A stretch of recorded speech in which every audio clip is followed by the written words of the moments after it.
आप बताइए कि कुछ लोग जो आरएसएस के लोग हैं, जो इस देश में गद्दार हैं, वो लोग कह रहे हैं समाज को तोड़ करके कि आरक्षण ने देश को बर्बाद कर दिया।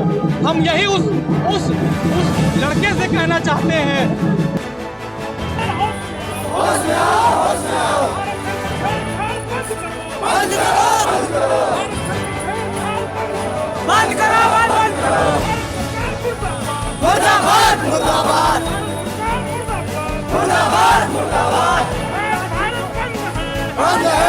भारत बंद का जो है रुझान अब आपके कहीं चौक में भी अब देखने के लिए मिल रहा है।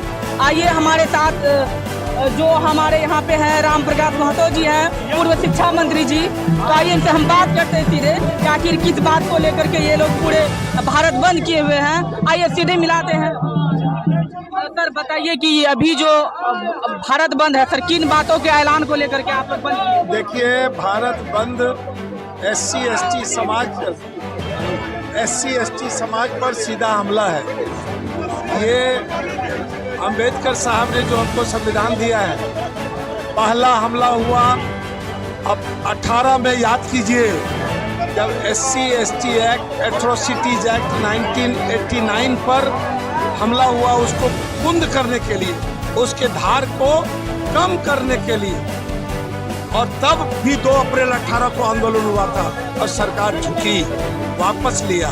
ठीक उसी तरह 1 अगस्त 2024 को CJI की अध्यक्षता में 7 सदस्यीय जज ने ये जजमेंट दे दिया जो मांगा भी नहीं था। ये क्रीमी लेयर कहाँ से आ गया? ये मनुवादियों की सोच है। हाँ, सुप्रीम कोर्ट का कहना है कि ये जो क्रीमी लेयर है, जो वंचित है आरक्षण से, क्योंकि बड़े बड़े जो जाति में जो बड़े जो अहोदे हैं उनको जरूरत नहीं है, ताकि छोटे वंचित को मिल सके। तो इसमें आप क्या कहना चाहते हैं? तो ये समझिए, सब लोग को अब ये बात समझिए, ये दलील देने के लिए जबरदस्ती जो दलील दे रहा है वो दलील है। आरक्षण कोई नौकरी के लिए, आर्थिक लाभ के लिए, परिवार चलाने के लिए, रोजी रोटी के लिए नहीं है। अंबेडकर साहब ने देखा था कि जो समाज में गैर बराबरी है, जो SC ST जातियां हैं, मंदिर में नहीं जाएगा, कुआं पर नहीं चढ़ेगा, ट्यूबवेल में पानी नहीं भरेगा, मोछ नहीं बढ़ाएगा, चप्पल पल के दरवाजे पर नहीं आएगा, घोड़ी पर चढ़ के शादी करने नहीं जाएगा। खत्म हो गया क्या? खत्म हो गया। आज भी कहीं आज भी है। IAS IPS लड़का, आप उसको बुलाते हैं क्या मंदिर के उद्घाटन में? रामनाथ कोविंद राष्ट्रपति थे ना, दलित थे। जी हाँ। तो जब अयोध्या में मंदिर बना तो शिलान्यास में उनको बुलाया क्या? मोहन भागवत, योगी आदित्यनाथ और नरेंद्र मोदी कहाँ थे? राष्ट्रपति रामनाथ कोविंद। और अभी सेंट्रल विस्टा 1200 करोड़ में पार्लियामेंट बना, नया पार्लियामेंट, उसमें द्रौपदी मुर्मू आया? नहीं आई। क्यों नहीं आई? इसलिए कि ST है। अगर वो आती तो प्रोटोकॉल में आगे रहती, मोदी पीछे रहता। ये साजिश है RSS BJP का। इसके RSS का जो चीफ था ना, ये बोला दलित और पिछड़ा को पढ़ना नहीं है, पढ़ ले तो कान में शीशा उछल देना है। नौकरी की बात करें, पढ़ने की जवाबदेही मनुवादियों को है। इसीलिए इसी सवाल पर हम लोग 90% सही, जगदीप ने भी कहा था 100 में 90 शोषित है, 90 भाग हमारा है। सब minority, SC ST EBC OBC, तमाम हम लोग पिछड़ी जाति, सब हम लोग 85-90% एक साथ हैं। इसीलिए आरक्षण पर हमला अभी शुरुआत है, इसको नौकरी नहीं देना है। अच्छा, यही निजीकरण के नाम पर आरक्षण को खत्म कर। सर यही जो आपके जो मांझी जी हैं, वो ST समाज से, उनके बारे में क्या कहना चाहेंगे? वो इनके समर्थन में आ रहे हैं। मांझी जी 80 साल टप गए हैं, वो तो क्या क्या बोलते हैं मांझी जी के बारे में। मांझी जी से पूछिए, उनका दिमाग थोड़ा सा हिल गया, 80 साल से ऊपर हो गए उनका। अभी पूरे कटिहार में जो है कहाँ पे जो ये जुलूस निकाल, कहाँ पे बंद किया? तमाम जिले के तमाम प्रखंड मुख्यालय में जो जहाँ है रास्ता बंद, भारत बंद। भारत में सारा कामकाज ठप है। इसीलिए 95-90% लोग, 85-90% लोग आरक्षण का समर्थक है। अभी आवागमन में किन किन को छूट दी जा रही है आने जाने? केवल दवा दारू, नौकरी वाला तो चला गया, जिसकी परीक्षार्थी थी चला गया, इलाज कराने में कोई दिक्कत नहीं है। बाकी कोई काम नहीं होगा। अभी हम लोग बैंक पे निकल के बैंक भी बंद करेंगे। तो ये बहुजन चैनल है, आप बहुजन जो ये बहुजन चैनल है और आप जो है बहुजन जो आपको देख रहे हैं उनको आप क्या संदेश देना चाहते हैं? बहुजन भाई, मनुवादी के साजिश में मत पड़ो, 90% एक हो जाओ। ये जो संविधान का अधिकार जो हमको अम्बेडकर साहब अधिकार दिया है, उसको रोज एक पन्ना संविधान का पढ़ रहा है मोदी। इसलिए एक हो जाओ, तभी तुमको अधिकार, तभी तुमको सम्मान मिलेगा। सब एक हो जाओ, 90% एक हो जाओ।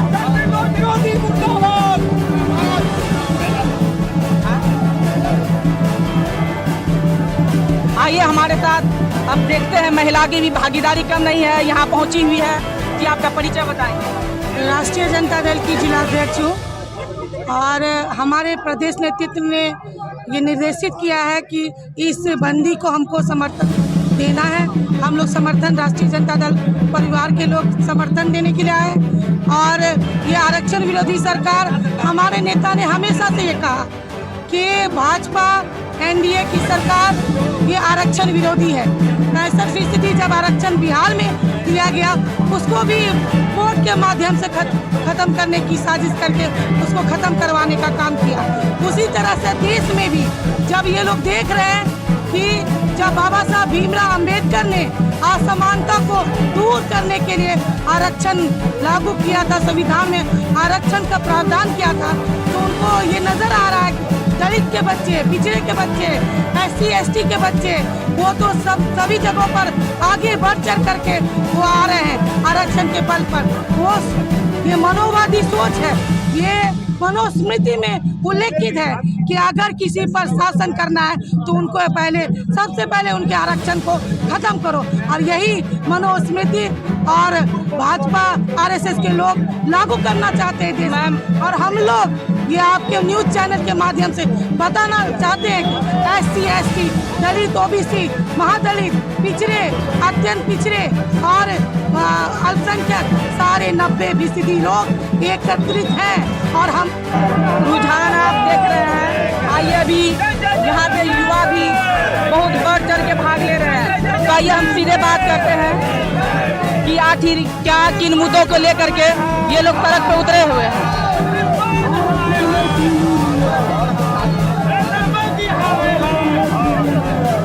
पर भारत बंद का आगाज है, किस आह्वान को लेकर के भारत बंद किया गया?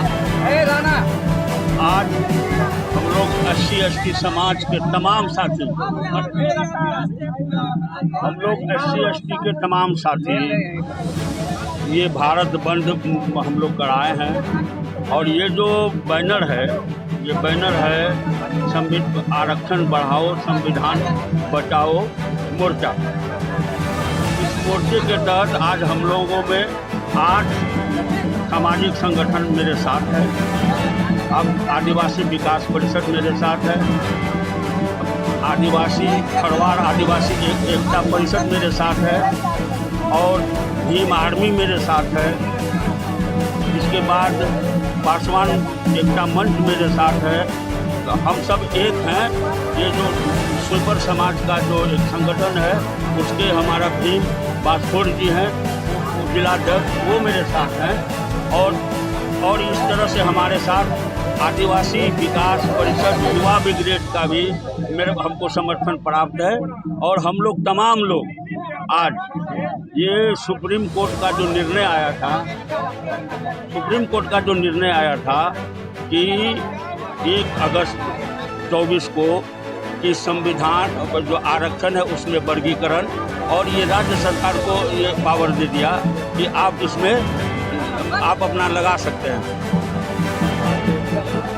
सर, सुप्रीम कोर्ट का कहना है कि जो वर्गीकरण है, इनसे जो वंचित वर्ग है, जिनको लाभ नहीं मिल पा रहा, उनको लाभ मिले। तो इसके बारे में आप क्या कहते हैं? मेरा ये कहना है, आज जो सरकार के माध्यम से शिक्षा का व्यवसायीकरण किया गया है, हमको यही बताइए। आपके चैनल के माध्यम से मैं पूछना चाहता हूँ ये तमाम समाज को, क्या आज रिक्शा एक चलाने वाला, खेत में मजदूरी करने वाले का बच्चा IAS IPS बन पाएगा? अगर हम लोग कुछ लोग क्रीमी लेयर से बाहर हो जाएंगे तो बन पाएगा? नहीं बन पाएगा। ये सवाल, क्योंकि शिक्षा महंगी है, लोगों को पढ़ाने के लिए पैसा चाहिए, लोग खाने को मोहताज है मेरा समाज, और उसको कह रहा है कि तुम मतलब 90% आदमी को शिक्षा दे देगा, कैसे देगा सरकार? अगर सरकार एक शिक्षा नीति लाती, एक तरह का मतलब भंगी का बेटा और राष्ट्रपति का बेटा एक स्कूल में पढ़ता, तब ये बात आती, तो बात समझ में आती है। आप एक तरफ शिक्षा महंगा कर रहे हैं, दूसरी तरफ आप ये हमको भाई भाई में बांटने का काम कर रहे हैं। ये इसीलिए हम लोग ये बर्दाश्त नहीं करेंगे। और जब तक मतलब सरकार मान नहीं लेती है, सरकार अध्यादेश के माध्यम से हो या संविधान संशोधन के माध्यम से हो या मतलब बहुमत के आधार पर वो सरकार जब तक नहीं करेगी, तब तक हम लोग रोड पर रहेंगे। ये आज तो झांकी है, हम लोग इसके लिए हमेशा तैयार हैं और हम लोग हमेशा लड़ाई में आगे रहेंगे। देखिए, सबसे पहले आज़ाद समाज पार्टी, जो चंद्रशेखर आज़ाद रावण जी का पार्टी है, उसने मेरा समर्थन किया। इसके बाद उस बहुजन समाज पार्टी के अंत में ये बहुजन चैनल है आपका, आपकी आवाज़ों को उठाता। अंत में आप बहुजन जो है दर्शक को क्या कहना चाहेंगे? मैं तमाम अपने साथी, अपने भाइयों से, बहुजन चैनल जो है उनको मेरी शुभकामनाएं। हम चाहते हैं कि वो बहुजन का जो भी चैनल है यूट्यूब के माध्यम से, वो दिन दुगुने रात चौगुने करे, क्योंकि आपने देखा होगा कि मेन स्ट्रीम मीडिया मेरा कोई न्यूज़ नहीं लाया। उत्तम पासवान जी पहुंच गए हैं, आइए भारत बंद को लेकर के क्या कहना चाहेंगे? देखिए, 1 अगस्त 2024 को माननीय सुप्रीम कोर्ट फैसला लाती है आरक्षण के विरोध में कि आरक्षण पे वर्गीकरण होना चाहिए, आरक्षण पे क्रीमी लेयर होना चाहिए। और हमारा ये कहना है कि सबसे पहले सुप्रीम कोर्ट पे वर्गीकरण होना चाहिए। वहाँ जो जज बैठे हुए हैं, वहाँ देखिए कॉलेजियम सिस्टम चल रहा है, देखिए वहाँ पे जो जज है, जज का बेटा जज बनेगा, उसका बेटा फिर जज बनेगा, फिर उसका जो पीढ़ी आएगा वो जज बनेगा। क्या हम लोग पढ़े लिखे नहीं हैं? हम लोग जज नहीं बन सकते हैं? हम लोग जज का कंपटीशन का एग्जाम नहीं दे पा रहे हैं? तो कहीं ना कहीं मैं माननीय सुप्रीम कोर्ट से कहना चाहता हूँ कि पहले अपने आप में वर्गीकरण कीजिए, और जो हम लोग का बाबा साहब के द्वारा आरक्षण दिया गया है वो हमारा कहीं ना कहीं मौलिक अधिकार है। जिस समय देश में आरक्षण का बात चल रहा था, तो बात यही हुई थी कि एक वर्ग जो है सबसे पीछे है और एक वर्ग सबसे ऊपर है, धन दौलत हर जगह पे जो है आगे है। तो आरक्षण का मतलब यही था कि जब तक उनका बराबर में हम लोग नहीं आएंगे, तब तक आरक्षण पे कोई छेड़छाड़ नहीं होगा। तो जैसे सुप्रीम कोर्ट का कहना है कि जो इससे जो वर्गीकरण से है, जो वंचित वर्ग है स्थिति में, उनको लाभ मिल पाएगा, इसके बारे में आप क्या? ये साजिश है, यही तो समझना है हम लोग को, यही समझना है। आप देखिए कि किसी चीज का वैकेंसी निकलता है, ठीक है, और मान के चलिए कि जो शिक्षित है और जो क्रीमी लेयर के अंतर्गत आ रहा है, वो तो फॉर्म नहीं भर सकेगा। हा? और आपको पता है ये चीज कि हमारा समाज शिक्षा में कितना पीछे है, उसके पास क्वालिफिकेशन तो नहीं होगा, तो वो तो फॉर्म नहीं भर सकेगा, उसका सीट चला जाएगा खाली। और वो जो सीट खाली जाएगा तो वो किसके खाते में जाएगा? वो जनरल के खाते में जाएगा। क्या लगता है आपको, आपकी आज़ादी छीन रही है? बिल्कुल, ये साजिश है, ये साजिश है। एक घर में जो भाई रेलवे में है, बड़े अधिकारी है, एक भाई जो मजदूरी करता है, उस घर में लड़ाने की साजिश की है ये सुप्रीम कोर्ट और ये भाजपा सरकार। और हम इस भाजपा सरकार को कहना चाहते हैं कि आँख खोल के देख लीजिए, पूरे भारत में आज आप बने हुए हैं, लेकिन कल आपका विरोध किया जाएगा और विरोध किया जाएगा और आप तख्त और ताबीज से नीचे उतार देंगे, हमारी इतनी संख्या है। और जैसे ये आपका बहुजन चैनल है, ये आपका बहुजन चैनल है, आप अपने बहुजन साथियों को क्या आह्वान करेंगे? जी, मैं बहुजन समाज से यही कहना चाहता हूँ कि मेरे भाई, मेरे चाचा, मेरे चाची, आप एक रोटी कम खाइए, लेकिन अपने बच्चे को जरूर पढ़ाइए, आप जरूर पढ़ाइए, क्योंकि जब तक हम लोग पढ़ेंगे नहीं, तब तक हम लोग आगे बढ़ेंगे नहीं, तब तक हम अपने हक अधिकार को जानेंगे। अगर हम नहीं शिक्षित रहते, अगर हम शिक्षित नहीं रहते, तो आज हम ये बात नहीं बोल पाते। इसीलिए हम अपने कमजोर वर्ग के साथ हमेशा खड़े हैं।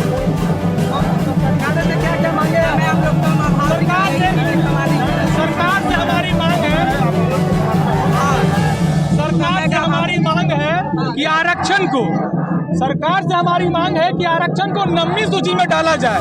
आज जो हम लोग बंद कर रहे हैं, प्रदर्शन कर रहे हैं, हमारा यही मकसद है कि आरक्षण को 9वीं सूची में डाला जाए, ताकि कोई भी अदालत हमारे आरक्षण के साथ छेड़छाड़ न कर पाए।